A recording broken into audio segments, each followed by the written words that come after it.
The perfect Facebook marketing plan for 2020. Hey there, everyone. Everything worth doing takes a plan to get done, and latest Facebook marketing is no exception. And contrary to what lots of people believe, plans don't need to be complicated, convoluted mashes of unachievable, unrealistic goals. A streamlined, simplified plan full of actionable steps will always be your best bet. And today, we're going to show you the perfect Facebook marketing plan for 2020 and beyond. Set your goals straight. Start out by defining your Facebook marketing goals. What is it that you want to achieve by promoting your business on Facebook?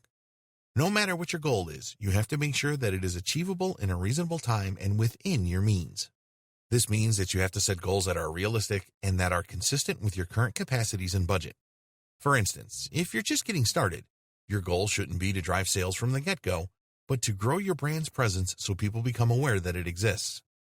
This is a realistic goal because unless you have a very large budget to freely spend on ads, the first step to make people want your products is to get them to know your brand first, and then to make them familiar with your products so they trust you with a purchase.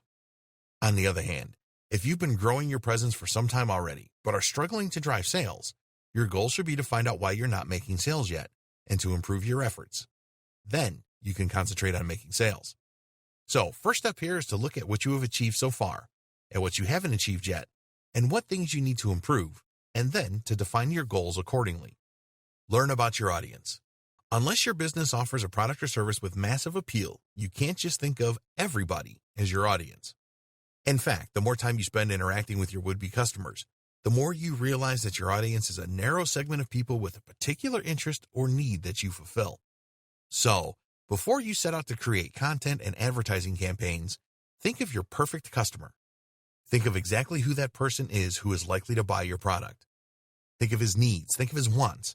Think of his social circle. Think of the place he lives in. Think of the type of content he consumes and the online places he visits. Now, visit the websites and social pages where that person hangs. Go to the online stores where he is more likely to buy his stuff. Then, learn about the people that hang on those places and create a customer profile based on matching attributes. That is going to be the average member of your audience. Establish an engagement strategy. Your engagement strategy is the combination of methods that you are going to use to interact with your audience and the methods you'll use to retain its attention. Now, while engagement strategies don't vary widely from one campaign to another, it is important to know that type of interaction and what type of platform your audience likes the most. In your case, you have to define what channel your audience favors first. This means you have to try whether you get the most engagement on your page or in your group. Once you define your engagement channel, you have to define what type of content your audience likes most.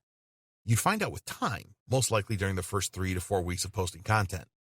It could be that your audience likes videos more, or infographics, or facts, or list articles. Once you define the content that your audience likes the most, you have to define how they like to communicate with you. In general, people simply love when you reply to their comments, and when you like or share relevant or funny comments. Establish a content schedule. It is vital that you establish a content schedule based on the type of content that your audience likes the most. So, if you find that your audience can't get enough of your videos, schedule 1 to 2 video posts a day at the right times.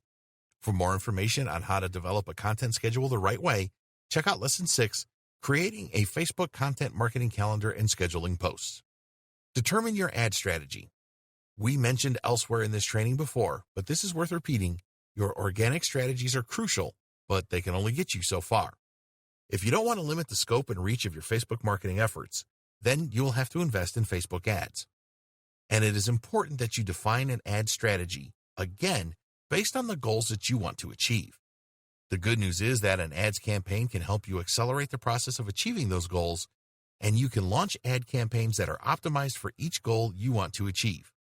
So the step here is to determine at what stage of your latest Facebook marketing efforts you are and to launch a campaign to accelerate the objective. Involve your team. If you are working with a team, it is vital that you make it part of your Facebook marketing plan.